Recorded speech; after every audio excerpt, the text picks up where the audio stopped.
Hey, Lighting, have you heard? I watch the news because I'm a kid. No, I haven't heard or seen whatever you're about to tell me. The Truck Show. We're gonna show you what we know.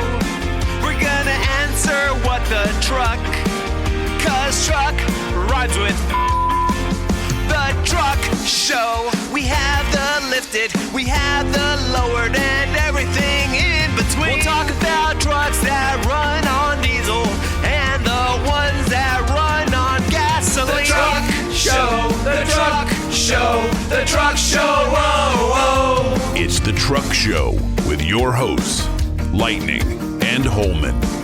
This episode of the Truck Show podcast, Have You Heard?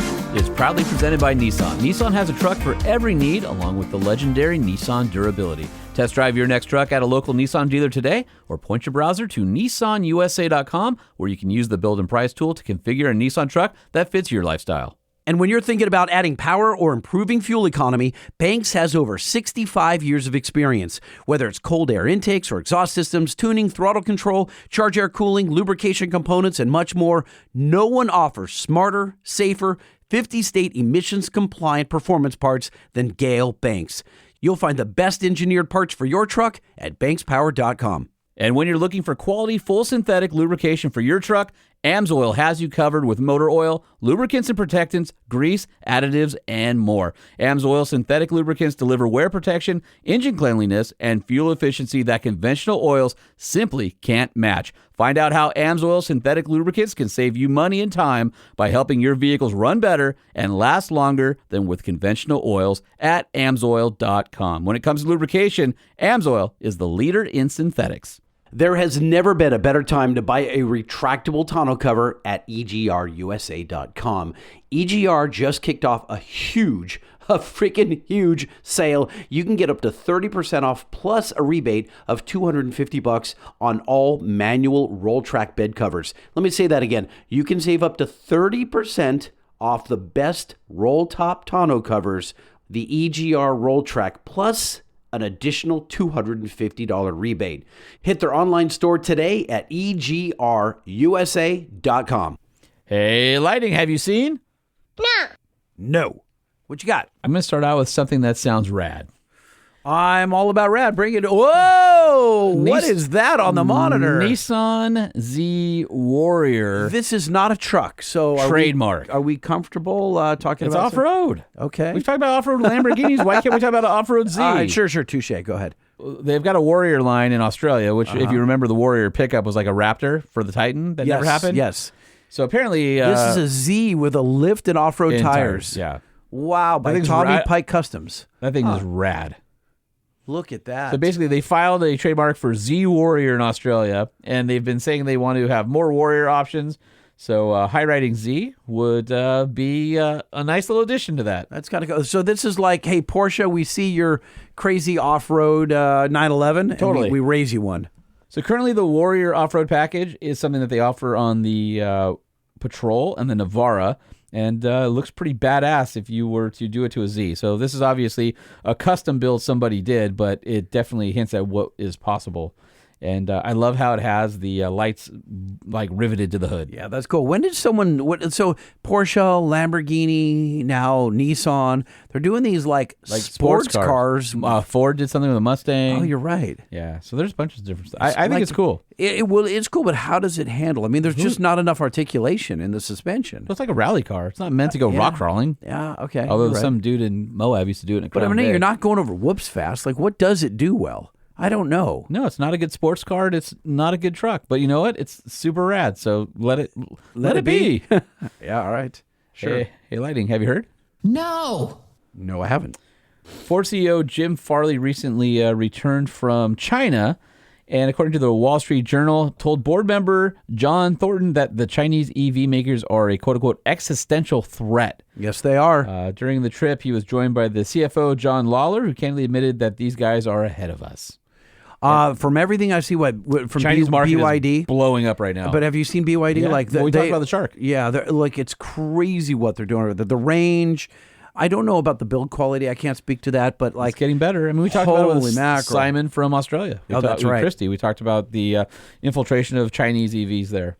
So anyway, it was kind of interesting because he noted he'd quote unquote seen this movie before, referring to the Japanese manufacturers and their ability to grab sales in the late 70s and early 80s. And so I think the Chinese are moving faster than even the Koreans did. But the difference, I think, was that Japanese were friendly then, right?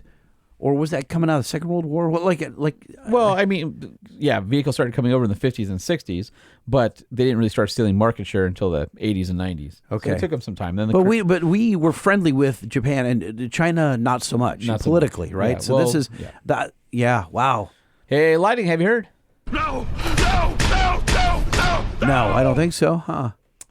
There is a Ranger PHEV that is available in select global markets outside North America, and apparently it is not coming to the United States, no matter what you've heard. But we've heard it's coming?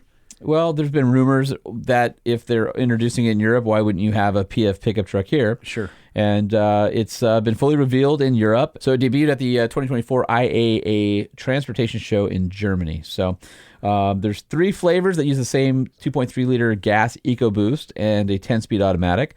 And the PHEV has a 75 kilowatt electric motor and a lithium-ion battery pack that has 11.8 kilowatt hours. The setup is good for 275 horsepower and 509 pound-feet of torque, which makes it more torquey than the Ranger Raptor. And apparently, it'll travel up to about 28 miles on electric only. Okay. So, I don't know, you guys interested in PHEV trucks? Or are you waiting for it to come here? Because in this next story... I mean, a little bit. It'd be nice to have something kind of electrified around town. Yeah. All right, well, check this out. Lightning, have you heard? No. Huh? Rumor has it that there is a Super Duty on the way that is going to be a hybrid. So according to our friends over at TFL Truck, the next generation Ford Super Duty may have a 5-liter V8 range extender, just like the Ram. But it sounds like it would be a setup where it is a range extender and not a hybrid. So you would have an EV pickup truck that has the 5-liter on board. They had an anonymous source saying that a Ford Super Duty, what they're calling an EREV, so extended range electric vehicle with a Coyote gas-powered V8, is under consideration, and it's undergoing initial development and testing, but it's all unofficial. Ford has not confirmed or denied this, and of course, as with everybody, they don't want to comment on future vehicles. Sure. Would you take a EV-powered Super Duty with a range-extending V8 on it? I don't know. I don't. What I would consider though is the Ram Revolution, which is the locomotive version. Well, I think that's this is the Ford version of that. So this identical. is it? Yeah, this would be what would compete against that. So yeah. Let me add some context. Then I would consider it. According to the article on TFL Truck, said that they're saying it would be additive to the lineup, not something that would be taken away. And Ford CEO Jim Farley said on record, EREVs in the U.S. could be 120 miles of all electric, and they drive like EVs. They don't drive like combustion engine vehicles, so you get an EV, and you have 700 miles of total range. You don't have range anxiety for a long trip. You don't have to rely on any chargers, and those vehicles have half the battery, so they're very profitable. That came from the Detroit News. Wait, I don't understand. Why 120 miles of all electric? It should be always all electric because it's just a giant generator. Well, you don't know that. We're surmising. Oh, okay. So I don't think they've dialed in. But the Ram, it was supposed to be but we're not talking about right? the Ram. We're talking about the Ford. Okay, all right. So what I think he's trying to say is, without the engine running, you would have 120 miles. Oh, got it. From a full charge. Got it. And then once you go through your full charge, then the generator kicks in. So in a full tank, you'd have 700 miles. Okay. So the article goes on to say that it would be focused on productivity, payload, and towing capacity because it's a Super Duty and you cannot have less capacity. So anyway, it would be pretty interesting. So would you pay $80,000? Would it be on par with a diesel? Yes, I think so. It would be a V8. So I mean, like that. God, you know what? I'm trying to think. Have we had, like, Jim Farley is a really interesting CEO. Yes, he is. He just comes out and says a lot more than most CEOs. I think that's why people like him. Yeah. Hey, Lighting. Have you heard? No, Sounds like Toyota got rid of the Land Cruiser's top trim. The 2025 model will start at $57,900, which is $555 more than last year. So Toyota is simplifying the lineup with the first edition model now being removed. So that was the 1 year only special model that came fully loaded. Now you can basically just tart up your Land Cruiser. So I don't think it got less luxurious. I think they just don't have a full package. So Okay. Land Cruiser 1958 model still has the retro design with the round headlights. I just hate the grill of the Land Cruiser. I love the overall shape and everything. I have seen ugly. 2 now on the road, and they're okay. not my favorite. Yeah. Yeah. I wish they would have had the 6 in them, but that's me. Anyway, the standard Land Cruiser gets those LED rectangular headlights and then faux leather seats and the bigger screens. There are a couple of updates for 25. That's an integrated liftgate that makes the cargo area more visible at night and a new Heritage Blue paint option on the standard Land Cruiser trim. You can get the premium package, which gives you the 20-inch wheels, 14-speaker JBL audio, heads-up display, wireless charging, all that stuff. Anyway, so for those of you who missed out on the 24 Land Cruiser, I'm sure the demand will still keep you from getting a 25. If you're a Land Cruiser fan, I think you're into this. I think you're going to figure out a way to get one. Maybe. Hey, Lightning, have you heard? No. 2024 Toyota Tacoma owners are finding out that their 8-speed automatic might be giving up the ghost early. Oh, no, I've not heard about this. So there's been a technical service bulletin for the 2024 Toyota Tacoma 8-speed automatic. If it gives one of 6 diagnostic trouble codes, Toyota will replace the trans. Oh, my God. Which trouble code is that? So- That's like wow. It only A 0000. It's a 2024 Tacoma TSB on the 8-speed only. And it was posted on the Tacoma 4G forum, and it spelled out how some trucks could receive a new transmission if they have a trouble code. So it's not a recall, but before Toyota will swap the gearbox, the codes reference a stuck pressure control solenoid. One appears when the torque converter clutch actuator is stuck off, and there's some other stuff. So the bulletin doesn't describe what an owner might experience. But owners have complained to NHTSA of experienced loss of power, rough shifting, other gearbox issues related to that 8-speed. So, God, man, it's Toyota. Like, what's going on? I know. You expect it just to when they launch, it should be perfect. You would think so. You'd think so, yeah. Is that because Americans are building them? Ouch. Hey, Lightning, have you heard? No. No. Well, apparently thieves keep stealing Ford's Super Duty taillights. Interesting. I've not heard of this. Well, we talked about headlights. Well, guess what? The new Super Duty taillights fully loaded up with all the blind spot and stuff. Yeah. $2,700 each. Oh, wait. What the? $2,700 each. You wonder why your insurance keeps going up. $2,700 each for a tail light lens. So it's the housing, but right. it's one unit. It's been a problem over the past couple of years, especially in Texas, according to this article, on F-150s and Super Duties. So Omaha Bravo Designs aftermarket company has a kit designed to keep these parts in your truck. They're known as OBD, and they're calling it the All Guard kit, and it's supposed to ship in November. Includes hardware for the taillights, tailgate, even the hood. Pricing starts at $150 for raw finish or $180 for powder coating. Sounds like cheap insurance to us. Well, I mean, it's $180 for a couple of metal brackets. It is expensive, but again, yeah, a couple of grand for taillights is bonkers. Can you imagine, especially on a truck where they're going to get broken by a trailer or a pole or bad driving? So here's my question. Yeah. Who's stealing them and why? What are they putting them on? Because the trucks are so brand new that like there's nothing to put them on. Are they, unless they fit the older gens? Is that the case? Don't know. We should talk to this Truck Show podcast let's call the Omaha company. Truck Show podcast at gmail.com if you have had issues with your taillights being stolen. Huh. Hey, Lighting, have you heard? No, I haven't. So if you want a 2025 F-250 XL base truck, it will cost you about $50,000. And it'll go up from there.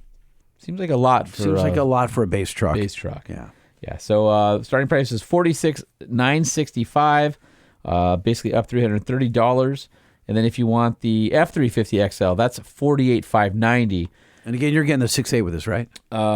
This is the 6.8, I believe, and it climbs up to 81,160 for the Platinum, and then the F450 XL base model starts at 61,950. So yeah, that's a little spendy.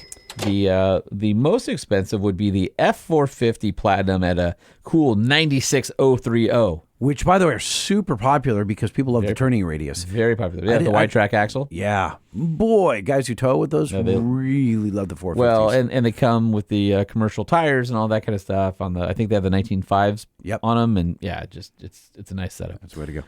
Hey, Lighting, have you heard? Yes, yes, yes, yes. No. Maybe not. So if you remember, the Chevy Colorado's had a bit of an engine identity crisis.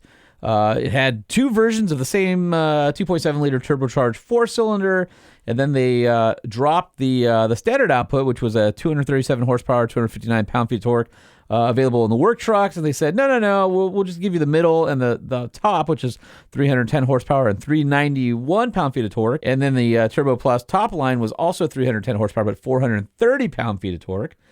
And so my now, head is spinning right now. Yeah. So you basically had the L2R. Then you had the L3B, and then you had the L3B high output. Oh, my God. And so, anyway, they named the high output to Turbo Max with the 2024 Silverado 1500, then to the Colorado, and the Canyon, and the Sierra, and then for 25, they're ditching the L2R, so it's just the L3B Turbo Max engine is the only one available. This is just word soup. Where are you going with this? So what engine do we have today? All you get is the high output 310 430 horsepower. Okay, so they're getting rid of all that smorgasbord, and they're going with one engine. One engine. Okay, well, that's fine. So there's no high output. Now it's standard output. Standard. But it's the same as the old high output. It's also probably called high output. So it's called the Turbo Max. Turbo Max. Got it. There you go. So, I think that is the one that Gale has, and it's good until little you Eric put 35s on it and don't re-gear it, and then it's a dog, yeah. It needs a pedal monster. Needs gearing because even on a 35 equipped Bison, because they have a 342 gear ratio when they really need a 373 or a 342 is odd, huh? Well, everything has it, and that's you put 35s. It's like they don't even do the gear ratio. It's typical GM. It's like just make a gear ratio in there, pal. Anyway, hey, Lighting, have you heard? Welcome to Barnes and No, I have not. If you've been waiting for your INEO's Grenadier, apparently there's a critical component from a specific INEO supplier that has slowed down production. And the interwebs are rife with speculation, and they think that it is, well, the Recaro bankruptcy is what's slowing it down. Okay, this is, man, Recaro was in how many different makes and models? Quite a few. A lot. Yeah. A lot. So anyway, if you are waiting for your Grenadier to get built, you can curse the people that made Recaro go bankrupt for your wait. Investment bankers for the win. Hey, Lighting, have you heard? No. I don't think so. Ford wants you to buy a new Ford F-150 Lightning or Mustang Mach-E. Sure they do. And they're going to sweeten the deal through the end of the year. The new Ford Power Promise is a set of services to fix some of the biggest barriers of entry to getting an EV. And apparently, if you buy one of those trucks, you get a free home charger and installation as part of your purchase. So, wow. If you get what again? If you get the Ford Lightning or the Mach-E? Yep. So if you're on the fence, check out the Ford Power Promise with your local dealer. That's actually kind of expensive to install that stuff. A couple of grand, could be, right? well, $2,000 to $10,000, depending on if you have to redo your panel and all that kind of stuff. When I did my home charger, I was already putting a panel in, and I said, well, while we're doing this anyway, let's what if they're going to put a cap on it? Like if you buy these two vehicles, if they're like, we'll give you up to X dollars. Well, the program started on October 1st, and it includes other perks. And for anyone who wants a Mustang Mach-E, F-150 Lightning, or E-Transit cargo van, so it's 24/7 live technical support for any EV needs, complimentary roadside assistance, even if you run out of juice, and reminding buyers that the battery warranty is good for 8 years or 100,000 miles. So they're saying, hey, get a charger. Charge at home. Gotcha. You don't need stinking gas anymore. And one last story, going back to our friends over at TFL Truck, there's a great article you should read. It's called, Did You Know Cummins Makes a 14.3-liter four-cylinder diesel engine? Oh, by the way, it makes 1,000 horsepower, 2,424 pound-feet of torque, and is a, check this out, opposing piston, two-stroke, turbocharged, and supercharged. Oh, my God. A super turbo.